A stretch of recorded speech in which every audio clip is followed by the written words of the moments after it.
Hi everyone, welcome back to Pandora's Box. So this is going to be a special, little mini-series of videos I'm going to do about addiction. And I have some experience in that matter, so there's going to be a lot of sharing of stories, events, things that happened. Some are good, some are bad, some are embarrassing, some I regret. But it's going to be pretty raw and truthful, so if that's not your thing, that's fine. But we're going to try and cover a large variety of topics along the way, different types of addicts, enablers, what do they call it? Codependents, like parents, loved ones, things like that. So I guess to start off, we can talk about it, what addiction is. Obviously, we all have these different ideas of what comes to mind when we hear addiction. For me, it's having no control. And I know that sounds like I'm not trying hard enough, or I don't have enough willpower, but we'll come to that a little bit later on in one of the videos. But it's not being able to control, it's impulsive. There's lots of traits that are common with addicts that we'll get into discussing later on as well. But basically, what we're really going to cover in this first video is a little bit of history of addiction and a little background on me and who I am, and as a lead up to becoming an addict. So first, alcoholism was diagnosed as a disease in the 50s, and that was done by both the American Medical Association and the Canadian Medical Association, and it was later changed or updated to reflect just addiction in general, as alcoholism is a form of addiction, despite the fact that we tend to treat them differently. And again, that is something we'll visit in another video. So basically, addiction is a mental disease.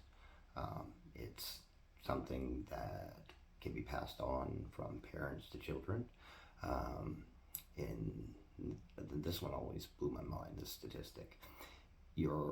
If your opposite gender parent was an addict, you have a 1 in 4, that's a 25% chance of becoming an addict yourself. If your same gender parent was an addict, then it's only a 1 in 6. So for me, if my mom was an addict, I'd have a 25% chance. If my dad was, then obviously 1 in 6. I'm not sure what the percentage is on that one. Maybe like 17%. So it's not a huge difference, but it is big enough difference. And if you combine them both, well, then you're just kind of set up for disaster, or you definitely have to watch out. And now for me, my dad drank when we were younger. He would go out on the weekends to play cards with his friends, his teacher friends, and he would drink. But I don't remember him being an alcoholic or drinking at home. Now, my mom, on the other hand, she didn't drink, but on the rare occasion that she did, she couldn't stop. She had to. If she opened a box of wine, she had to finish the box of wine. And so while she doesn't drink, I don't even remember the last time she drank, but while she rarely ever did drink when we were younger or growing up, there is a reality there that she does have the potential for being an alcoholic or an addict. And I think maybe that reflected down upon me in some way, in the matter of how your parents can affect whether or not you become an addict. So we'll talk more about addiction and different things about it, and definitions and medical terms and stuff like that, and as we move on through the series here. Now I just kind of want to give some background information about me, because like I said, we get this idea of addicts in our head. They come from broken homes, or something tragic happened to them, or this or that. We don't generally look for the backstory. We just see an addict. And so for me, I'm one of 4 children. I was the third one, 2 boys, 2 girls, born to my parents. White, middle-class family. Both parents worked. Never wanted for anything. We had great parents. My parents were loving, caring. They did their very best to teach us right from wrong, from their own experience, their life experience, from the way that they changed over time. And it's been actually a really great experience to watch my parents change and grow as society has changed and grown. But that's going off a little bit off topic. But no, we didn't have, my parents weren't abusive. They were supportive. When we made mistakes, they were always there to help us back up. There's absolutely nothing in my childhood in any way, family way, that I could say led me to becoming an addict. I mean, it actually wasn't even until later on in life, in my 30s, that I realized I had grown up my whole life thinking that everybody had this wonderful family dynamic where both parents loved each other. It was, you had parents who fought once in a while and they disciplined you if you needed it. But for the most part, they loved each other and they loved you, and you could talk to them if you had problems and lean on them. And it wasn't till my 30s that I realized that's just not the norm. And I don't know if that was ever the norm, but it's not the norm now. So on top of everything else, that was just one more thing that made me closer to my parents, was realizing how fortunate it is that I have such a strong relationship with them, and that I'm able to speak with them. And because if it wasn't for them and a lot of other people, I wouldn't be here to make this video or any of the following videos. I'd probably either be dead in a ditch or lost somewhere in a city, using drugs. And I mean, growing up, when in school we were taught about drugs, and they come in and they teach us, say no to drugs and dare to keep. I was part of the generation that experienced the Dare to Keep the Kids Off Drugs campaign. I think might still even have a T-shirt somewheres. But point being is that when I growing up, till through to my preteens, alcohol, drugs, cigarettes, those were those were nowhere on my radar. I was vehemently opposed myself to doing them. I never dreamed that I would ever touch them. I never wanted to touch them. I had no desire to touch them. But things change, and life changes you, I guess. And so as I grew through my adolescence, I had, problems growing up. Looking back, I definitely suffer from some sort of attention deficit disorder. I still do now to an extent. I do take medication that helps. It's not specifically for my ADHD, but it does help with those symptoms anyways. Also a little bit of obsessive compulsive, for needing to do certain things, and do them in a certain way, but I mean not to an extreme where it would impact the way I live my life or function on a normal day-to-day basis. Just like one quick example, I worked at a restaurant and we had different types of containers with different colors, and if I came in and saw that the colors didn't match or the sizes didn't match, I would have to actually take them all apart and put them back together again. So I guess that kind of does interfere in your life, but that's later on. But early childhood, no, there was nothing like that. I always felt like I didn't belong, like I wasn't cool. And I really wanted to be cool when I was young. I really looked up to the cool kid in our group. And so I think that played a little bit of influence in what was to come in my early teenage years. Not peer pressure so much as a desire to be a part, because I didn't feel a part. And I was a smart kid, very smart kid. And that played against me, I guess, back, maybe it still does, I don't know. But in the 80s when I grew up, being smart wasn't a good thing. You got picked on, you got bullied, and called names, things like that. I remember when I got my glasses in the 4th grade, people started calling me Four Eyes and things like that. I cried. So I cried. Kids can be cruel, but, looking back, I don't know. I got picked on a lot for being successful in academics. And, this is important because it will lead up to choices I made later on. Poor choices I made later on in my education, my life in general. But, so my childhood was good. I played sports, baseball, roller hockey, all kinds of stuff. We went on vacations every year. We went camping. I spent time with my extended family. I had a really good childhood. and I had dreams. Um, silly dream. Not really a silly dream because I pretty much have it now, but when you think of gender stereotypes and what people want out of life, my desire from a very young age, like preteen, was just to find someone to love and have a family and a home, like white little picket fence, dog. Well, actually, I'm more of a cat person now, I'm a chicken person now, but the point being is that when I was young, there was no desire to be anything more than happy. And I miss that feeling.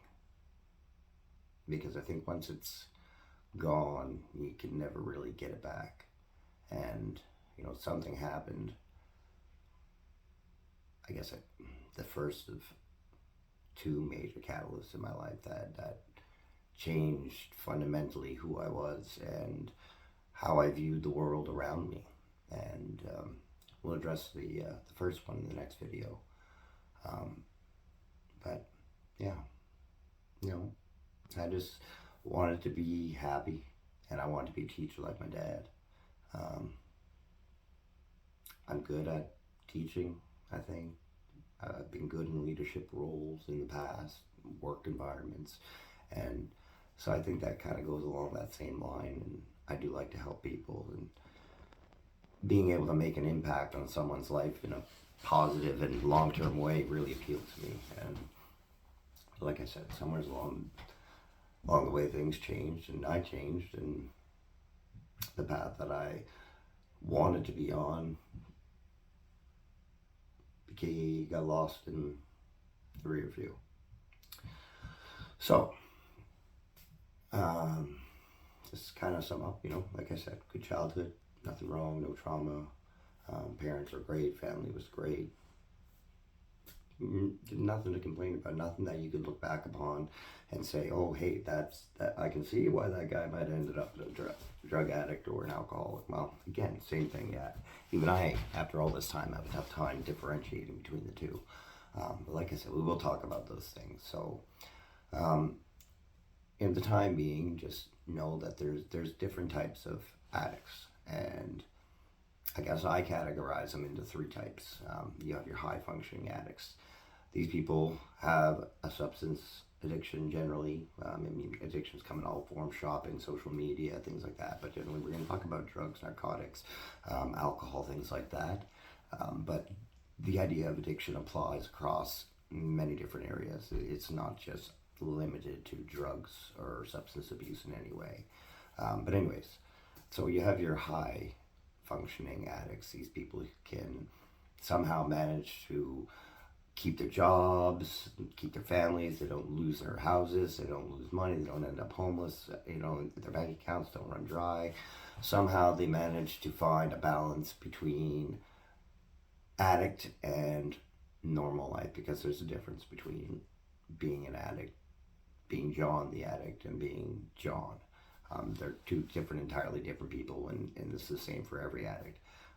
One story, of a high-functioning addict, a high-priced lawyer. She worked in a good firm, she made lots of money, and she came home one day, opened her fridge, and there was no food for her kids. And that was her rock bottom. And that, again, that's a term we're going to really address later on. But that was her rock bottom. That got her to get sober. Another guy I know, he's still an addict, but not as bad, but more of a weekend addict. But he used to be a crack addict, and he'd go to work for a month or two without touching it, and then come back and go right on a tear for a month. And the guy still has his house, he never got arrested, never got in any trouble. And so high functioning addicts exist. You might know some, and you probably don't even know, but they are there. And you have the other two categories, which kind of should be one, because one eventually leads to the other. So you have your zero functioning addicts. Obviously, these are the ones you see on the streets. These are the homeless ones, the ones that live in crack houses or things like that. People who have just hit the bare bottom. There's nowhere else. There's nothing else left for them to lose. Their families are gone. Their houses are gone. Their income is gone. Everything is gone. There's nothing left but the drugs, and that's the only thing to live for. And on top of that, is low functioning addicts, which generally lead down to no functioning addicts. And I started out as a low functioning addict. Basically, the addiction takes over every aspect of your life, and you manage to find a way to keep it going without losing things for a while, whether that's through stealing or conning or whatever you can do to keep the drugs flowing, making sure that you still have a place to sleep at night. And eventually, that doesn't work out, and you end up with nowhere to go, and then you're a zero functioning addict, and it's just becomes your life. And I mean, it's your life anyways when you're low or zero functioning. I've never been high functioning when I was an addict, so I don't know what that's like. It might be different, but I don't want to get too much into the experience of being an addict right yet. We're just getting into the introduction, learning a few things. So I'm just gonna pause that there, pause that thought for there, and we'll just wrap this up. So just try to bear in mind that having an addiction is a mental disease, no matter what anyone tells you. It's something that you can get help for, but like many diseases, it's not something you can always control.